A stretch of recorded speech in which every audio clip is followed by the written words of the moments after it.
Bonjour les filles. Bonjour. Bonsoir. Bonjour. Bonjour. Bonjour à tous. Alors, parlons-en, parlons-en. L'épisode du jour, ce nouvel épisode portera sur les amitiés fusionnelles et exclusives. Qu'en pensez-vous? Les avez-vous vécues? Comment gère-t-on ce genre de relations?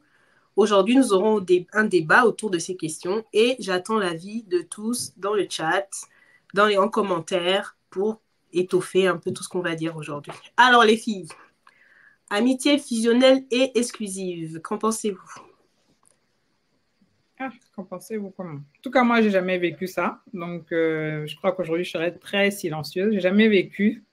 Et je n'ai jamais été quelqu'un qui a, qui recherche à avoir des amitiés fusionnelles ou exclusives. Donc, j'ai quelques personnes autour de moi.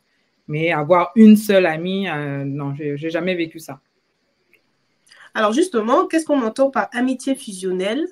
C'est deux ou plusieurs personnes dont les liens affectifs sont si forts qu'elles ne peuvent se passer l'une de l'autre sans en ressortir avec une profonde souffrance. Je D'accord? confirme, j'ai jamais vécu ça. Voilà. Exclusive, donc qui appartient à eux seuls, donc qui exclut les autres. Si on s'accorde. Alors là, moi, je prône la paix. Aïe, aïe, aïe, c'est pas possible. Je dis ce qui est réel, hein. Tu prônes la paix. Hein? Ah oui, oui, moi je suis un ça. Où ça? Non, exclusive, ce serait difficile pour moi. J'aime être entourée, j'ai plusieurs réseaux d'amis, on va dire, à plusieurs niveaux. Et j'ai des meilleurs amis, j'ai des amis de circonstances, j'ai des amis liés à mon environnement géographique, à mon espace géographique. Donc, non, moi, je suis plutôt assez, je dirais, quelqu'un d'assez social. J'ai beaucoup d'amis, c'est vrai. Maintenant, fusionnel, je sais pas si j'ai déjà vécu ça. Maintenant, je me pose la question. Selon ta définition, là, ça prône à l'extrême. Hein, donc, je pense pas. Ça n'a pas l'air très sain. Ouais, non. Ça n'a pas l'air très sain. Aïe, aïe, aïe. Carmela, qu'est-ce que tu en penses? Moi, pour ma part, sincèrement, je peux rentrer dans le sujet en parlant de ce que j'ai vu à la télé. Hein. Non, amitié fusionnelle, pour ma part, je n'ai pas le souvenir. Comme Olivia dit, c'est très extrême, en fait. Et ce qui est exclusif non plus, parce que je n'aime pas rester figée, en fait. Donc, exclusivité, je parlerai d'exclusivité que dans le couple. Donc, en amitié, non. Mais je sais que ça existe. Il y a des gens comme ça. Il y a des personnes, même à tous âges, je pense, parce que j'ai dans l'idée que l'amitié fusionnelle peut exister quand on est jeune, en fait, quand on a un peu de folie. Les gens, enfin, on est centré sur des choses. Donc, à 14 ans, 15 ans, à 16, 17, tu as une amie, tu jures que c'est ta vie, enfin, tu jures que sans elle, c'est ta bestie. C'est ta bestie, donc vous faites tout ensemble. Elle est au courant de tout. C'est la personne à qui il faut couper la main pour avoir ton secret. Voilà, ça, c'est pour moi l'amitié fusionnelle, c'était ça en fait. Mais c'était ce qu'on avait beaucoup plus jeune. Mais attends, au point où lorsque vous n'êtes pas ensemble, tu en souffres. Non, après c'est la définition que moi je me donne fusionnelle, sans me cantonner à ce qu'on a lu là. Ce qu'on a lu là, effectivement, c'est la définition qu'on donne de fusionnel, mais ce que nous, enfin, le vécu, pour moi, l'amitié fusionnelle, je l'orienterais vers ça sans être dans cette définition extrême. La définition extrême, je ne l'ai jamais vue. On a vu ça qu'à la télé. Moi, perso, j'ai vu ça qu'à la télé. Quoi. Après, quand on parle de souffrance, ça peut être un manque juste. C'est-à-dire que la personne, on reprend le cas de la jeunesse. Souvent, tu as une amie, en tout cas moi, pour l'avoir vécu, moi j'avoue, je considère que c'est normal en découvrant ses émotions, en découvrant ses relations. Au début, tu t'attaches à une personne, tu t'attaches à deux personnes.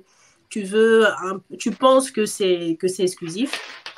Donc, 13, 14 ans, 12 ans, tu as ton ami, voilà. Il y a toujours des petites bagarres, même à l'école. Oui, elle m'a volé ma copine, des choses comme ça. Donc, pour moi, c'est dans le processus normal de maturité émotionnelle ou de relation, je ne sais pas comment on peut appeler ça.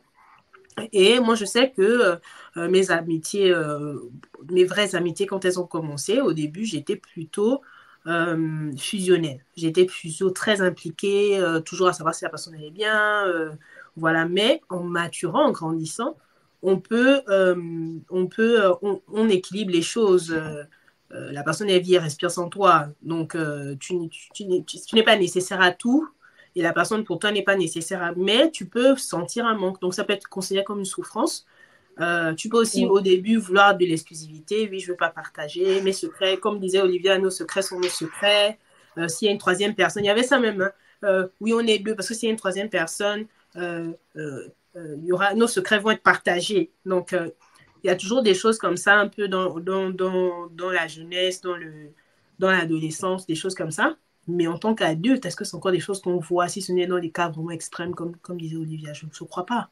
Mais je pense que ça doit exister, même en tant qu'adulte. Je crois qu'il y a des personnes qui ont ces amitiés fusionnelles-là. Et j'ai l'impression que l'un des thèmes que l'on a abordé sur un autre podcast, où on parlait finalement d'une amie qui t'emmène toujours une amie à elle dans ses... Voilà. Peut-être que ces deux personnes ont une amitié fusionnelle, finalement. Ce qui fait que quand toi, tu l'invites à un événement à toi, elle veut toujours amener cette amie-là avec elle. Oui.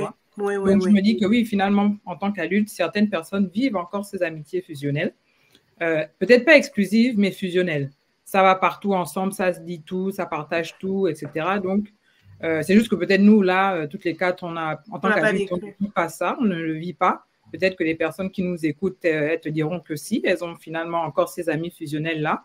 Ce pas forcément des amis d'enfance. En plus, ça peut être des personnes que tu rencontres à l'âge adulte. Et puis, bon, ben, il y a juste ces personnes-là qui aiment être entourées et qui aiment vraiment encore avoir ce sentiment d'avoir cette appartenance-là à une personne qui est ma combi, c'est ma copine, c'est mon amie, on se dit tout, on fait tout ensemble.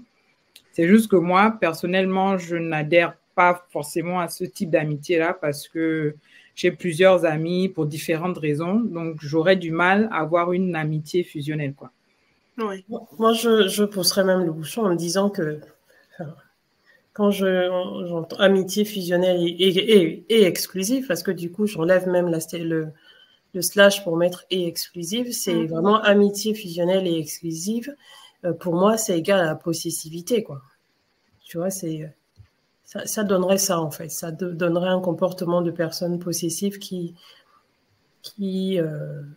refuserait de croire, de considérer, de penser, d'accepter que l'autre puisse apprécier aussi les amitiés avec d'autres personnes, puisse passer du temps avec d'autres personnes et tu veux forcément savoir ce que l'autre fait et quand elle est occupée, tu es vexé, tu dis pas, mais tu vois, pour moi, c'est voilà, amitié fusionnelle exclusive égale possessivité, quoi.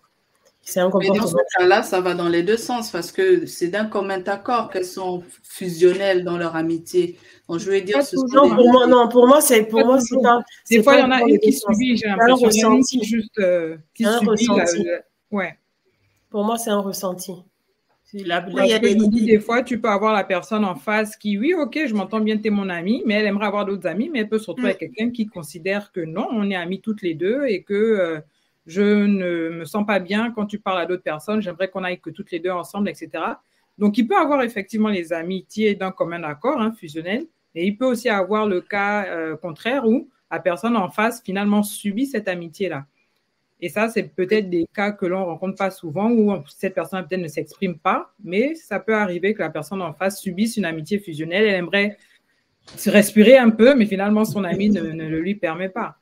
Mais là, moi, dans ce cas, je n'appellerais pas ça une amitié fusionnelle. Je dirais plutôt que c'est une amie possessive. Oui, parce que quand on parle de fusion, c'est que vous deux, en accord, vous êtes d'accord. Vous fusionnez ensemble. C'est que vos comportements sont en accord. Donc, c'est dans les deux sens. Mais dans le cas, en fait, je rebondissais sur le cas de figure de Carmela qui parlait après de possessivité. Je disais, à ce moment-là, la personne… c'est le résultat. Parce que dans finalement, ce cas-là, les deux vont exprimer ou plus ou moins présenter ce comportement, ces attraits de possessifs. Mais non, pas forcément. Enfin, moi, je ne le vois pas comme ça. Je vois que l'amitié fusionnelle exclusive, c'est un comportement, c'est un ressenti. Les gens sont, voilà, on s'entend bien. Là où je dis que pour moi, amitié fusionnelle exclusive égale possessivité, pour moi, c'est égal la possessivité d'une personne. Ça peut basculer. Donc, en fait, tant qu'il n'y a pas la partie exclusive, je pense que les personnes sont accordées parce qu'elles sont fusionnelles. On est d'accord, oui. Mais dès que l'exclusivité commence à être imposée, il y a une personne qui subit, en fait, dans la relation. C'est pour ça que je parle d'addition de amitié fusionnelle plus exclusive donne possessivité, mais c'est le comportement c'est l'une des deux personnes qui aura cette tendance-là, en fait, à vouloir s'accaparer, en fait, de l'autre, quoi. Mais bon, moi, j'ai vu… Qu'est-ce qui serait donc finalement, enfin, peut-être pas à l'origine, mais bon, si finalement aucune de nous n'a vécu ça, comment en sortir si finalement toi, tu es en face et que tu considères que tu as maturé, tu es une adulte et tu aimerais sortir de cette exclusivité-là, tout en gardant le bon rapport, mais tu aimerais finalement rencontrer d'autres personnes. Tu rencontres des personnes à ton lieu de travail, tu rencontres des personnes dans ton voisinage, en salle de sport, enfin, j'en sais rien, mais tu rencontres du monde, en fait. Donc, c'est compliqué de rester exclusive alors que, voilà, tu peux découvrir tellement de choses avec d'autres personnes. Comment faire pour dire à la personne en face qui, elle, veut demeurer dans cette amitié fusionnelle exclusive que, écoute, le week-end prochain, je ne serai pas disponible parce que je vais avec des amis, je ne sais pas, je vais voir une œuvre d'art, je vais au musée, j'en sais rien. Parce que finalement, tu veux découvrir autre chose.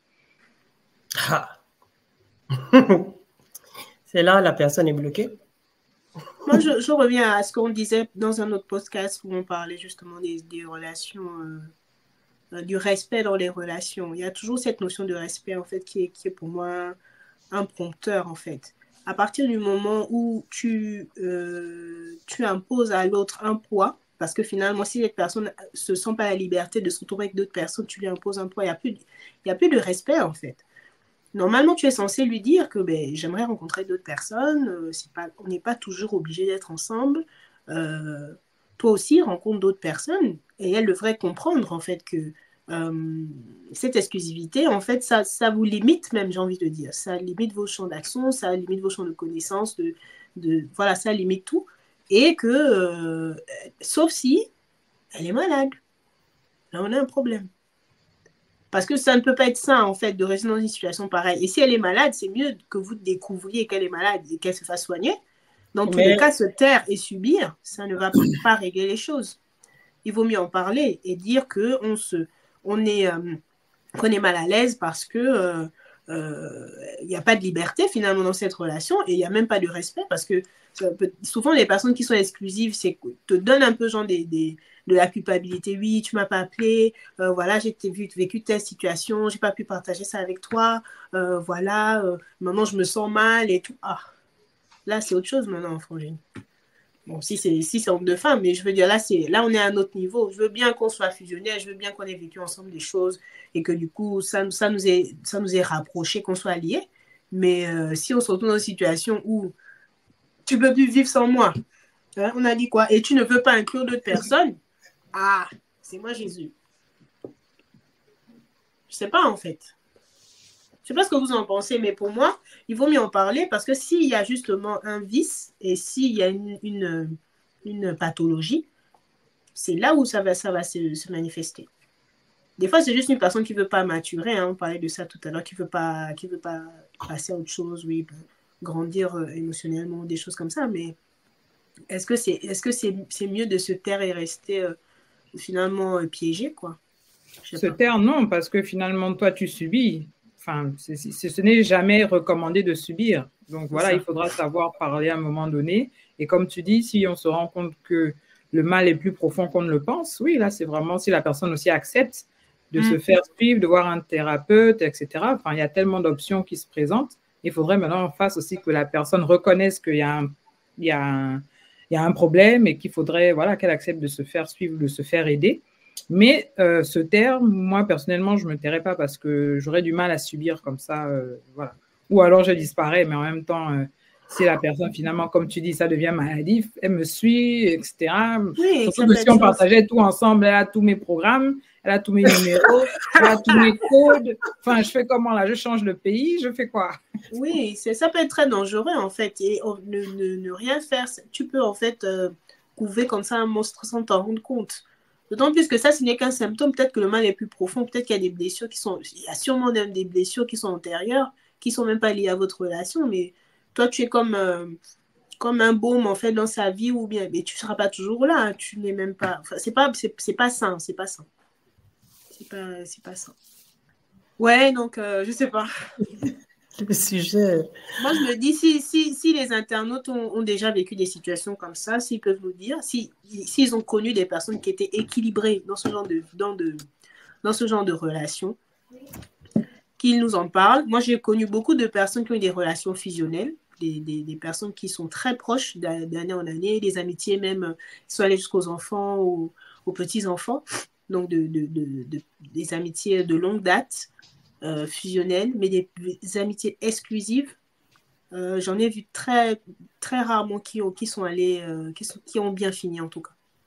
Alors, si c'est fusionnel, c'est pas forcément exclusif, c'est ça?